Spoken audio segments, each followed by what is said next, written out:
Shalom, Lag BaOmer is all about this, friends, over here. As I've seen very much this week, people collecting wood, preparing everything, and what it's going to be on Motzei Shabbat this year, 33rd day of the Omer, respectively. It's Lag BaOmer, where so many people, especially all across Israel, all across the Jewish diaspora, will be lighting bonfires for Lichvod Lag BaOmer itself. So let's do a special edition here and explore about this, let's say, a celebration, a day of celebration of Lag BaOmer, what it's about, and so on and so forth, because naturally we are coming into it today. So some fantastic articles I've just been reading just over the recent due of time at the moment, just about analysis within regards to Lag BaOmer. Lag BaOmer stands for Lamed Gimel, first of all, and that's 33.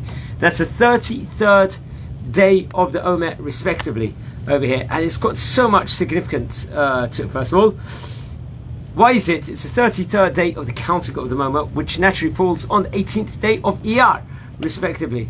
Some Rishonim believe it marks the end of a plague that killed the 24,000 students of Rabbi Akiva. So which is concluding the mourning period of Sfirat Omer in many communities. In other traditions, many traditions, it's a celebration of Rabbi Shimon Bar Yochai, the great Kabbalist.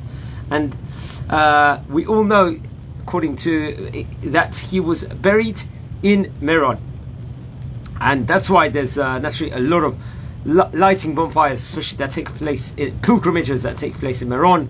Obviously, everyone's got to be careful. We know of the disasters that happened 3 years ago. So safety is very important on this specific day. But be it as it may, it's a very celebratory day where everyone gets together and pretty much lights bonfires. Also, many communities also commemorate over here on the day of Lag BaOmer the Bar Kokhba revolt. Maybe we should designate a specific shiur also now against the Romans in the modern day Israel over there. Okay, so Lag BaOmer, it's not considered as one of the major Jewish festivals, but a minor festival. It reported over that it's the first earliest reference to it was from Isaac ben Dorbolo, who was a 12th century scholar from northern France, who noted its coincidence with Purim in his annotations to work I believe called Machzor Vitri over here. Also, another scholar of the name Abraham ben Natan mentioned Lag BaOmer in his Sefer HaMinhag, which I believe was in the earlier 13th century. But neither of these two people specifically spoke about the origin itself. According to a Talmudic passage cited by Rabbi Menachem Meiri, 24,000 of Rabbi Akiva's students died from a plague during the counting of the Omer period, with Lag BaOmer being the day when the plague ended, according to the tradition of many of the great Gaonim, the great rabbis of yesteryear over here. And many people obviously will travel to Meron on this specific day, and in commemoration here on the Hillula, the yahrzeit of Rabbi Shimon Bar Yochai, which we have to mention also. It's actually reported over also that in the Middle Ages, Lag BaOmer became a special day for rabbinical students, also known as scholars, rabbis day itself, who celebrated it with joyous activities. Also, that's just another side note I read from another place also. So it's got huge Kabbalistic importance over here on this specific day itself. And the Omer count assigns a sephirah to each day and the week, where the 33rd day of Lag BaOmer corresponds to Hod Sheba Hod, splendor within the week of splendor. This day represents a level of spiritual manifestation that precedes a more physical manifestation of the 49th day, Malchut Sheba Malchut, kingship within the kingship itself, which immediately precedes the holiday of Shavuot. Lag BaOmer has a profound significance, obviously, in terms of spiritual levels that one can achieve. It's a very spiritual day. That's why so many people, they light bonfires and tefillot they do with regards to all of that. So let's explore a bit more with regards to it. Naturally, it's the 33rd day of the moment also, which will make a break within regards to the semi-mourning period over here, where there's a lot of restrictions upon many of the Jews. So restrictions are lifted, especially for Ashkenazi Jews, on this specific day. However, I know there's differences for Sephardi Jews. Maybe they can't shave until Lag BaOmer, Lamed Daled BaOmer. Over here, that will be the day after. But a lot of the restrictions are relaxed here on the 33rd day itself, respectively. The occasion is traditionally held, as we said before, in the kever of Rabbi Shimon Bar Yochai in Meron. Or also, many people go to the kever, to the grave of Shimon HaTzadik, the great Rabbi Shimon HaTzadik. Especially for those, it's difficult to go to Meron itself. And many Jewish people will give the haircut, we call that the chalakah, for marking the third birthday of the child in Meron itself, or anywhere in the diaspora, or anywhere, any locale. Also, I believe in Yiddish we call it the upsharing also. And it's a day where we celebrate. Families go for picnics, barbecues. People have also, and it's good to always be extra happy on this specific day itself. There's many Sephardi Jews over here. They recite special tefillot and poems called piyutim on Lag BaOmer itself.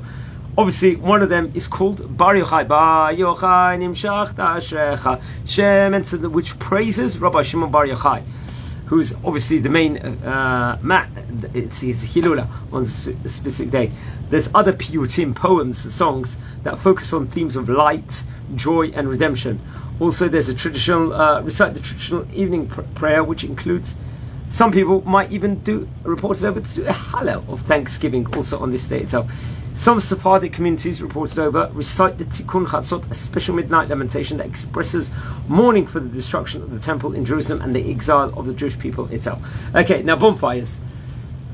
It's actually interesting. Where does it come from? The whole bonfires, different traditions over here. Let's explore it a little bit here. Sephardic Jews also celebrate Lag BaOmer, but the customs may vary from those of the Ashkenazic Jewish people, for example. Some Sephardic communities light bonfires, well, maybe some don't necessarily. In Morocco, now let's travel into Morocco. For example, it is traditional to light candles instead of bonfires also over there, reported over. Sephardic Jews also visit the graves of important rabbis and great different rabbis also, particularly those associated with Kabbalah. And they may recite special prayers or engage in other spiritual practices on this day. Many people, as we say before, will have festive meals. There's music, dancing.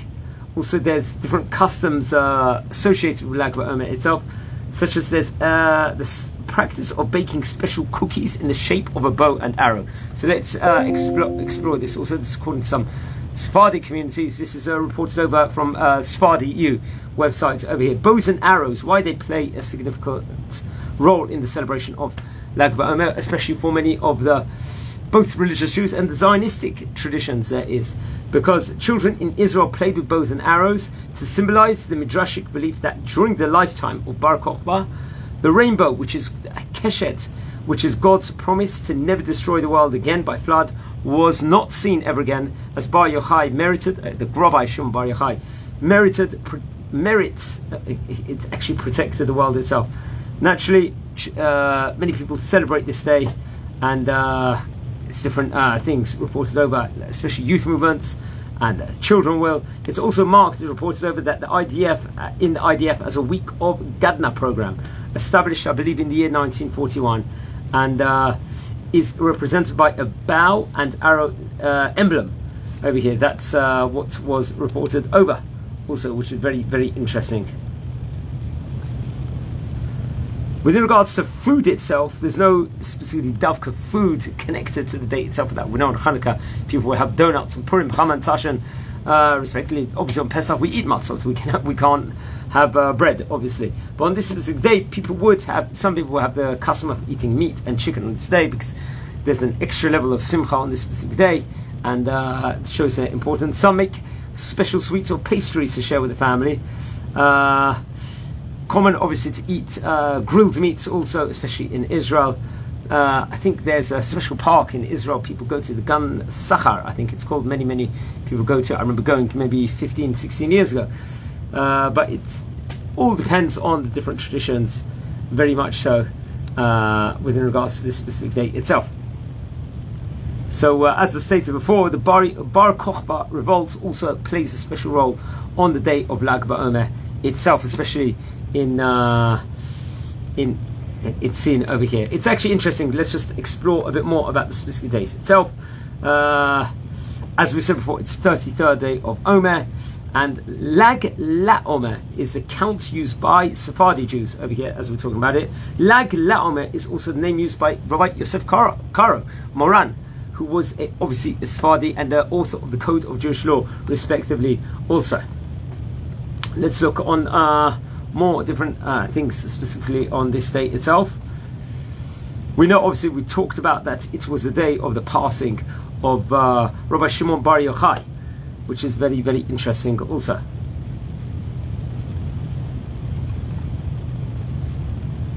Also, there was a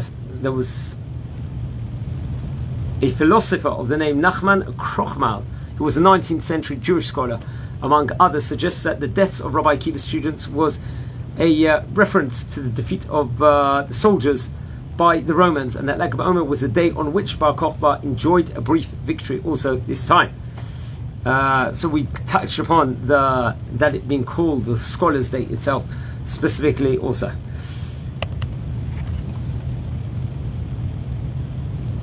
Okay, now let's look at a bit of the Kabbalistic significance over here to the day itself, based on custom of assigning a sphera for each day and the week of the Omer count. Obviously, the first week of the Omer corresponds to Chesed, the second week Gevurah, and similarly the first day of each week corresponds to Chesed, the second day to Gevurah. Thus, the 33rd day of the Omer, which is naturally Lag BaOmer, which is the 5th day of the 5th week, as we stated before, corresponds to Hod Shel B'Hod, which we talked about before, splendor with the week of splendor, as we said before, which we have to touch upon. You remember, also Lag BaOmer symbolizes it's only 16 days away to Shavuot, the day of Matan Torah itself, respectively, after Lag BaOmer, which is very, very interesting. So we let's touch on a few more things over here. We talked about the bows and arrows also, which is very, very important. We spoke about how kids would go out with bows and arrows also. There was also parades, Lag BaOmer parades. We have over here in the city of Bet Shemesh, we have lastly the Lubavitcher Rebbe, Rabbi Menachem Mendel Schneerson, encouraged Lag BaOmer parades to be held in Jewish communities around the world as a demonstration of Jewish unity and pride. Especially many fantastic Chabad locales would do parades for that year. We spoke already within regards to different great songs of Piyutim that are sung. There's obviously the famous song also of Amar Rabbi Akiva, Amar Rabbi Akiva, Amar Rabbi Akiva, different great songs also associated with the day itself, respectively. Many Hasidic rabbis conduct a special tish on Lag BaOmer. In addition to the bonfire, or maybe instead of bonfire also, full meal is usually served and candles are lit. And obviously they will also sing the songs of Bar Yochai, V'amatem Kol Achai, another very popular song, and Amar Rabbi Akiva, which we said about before also. Among the Satzmer Hasidim reported over, Tzama Lecha Nafshi is sung at the Tish in addition to other songs also, which is very, very interesting. And it's just a fantastic day where let's make the most of it. It's a very meaningful day, very safe. Got to, first things first, especially the kids are going. Unfortunately, there have been many accidents on the specific day itself. One's got to be very careful. It's an opportune time to teach chinuch, to teach the rules of safety to many of the local communities, urge the people to be careful, demonstrate why, what safety measures everyone has to take, and responsibility also. And Be'ez Hashem will just have a good Lag BaOmer soon. See the returning of the hostages. Hashem will protect all the chayalim. And just good things coming out. Have meaningful Lag BaOmer. I'm recording this on a Thursday night, so wishing you a Shabbat Shalom in advance, and just good things from all over the world, and brachot.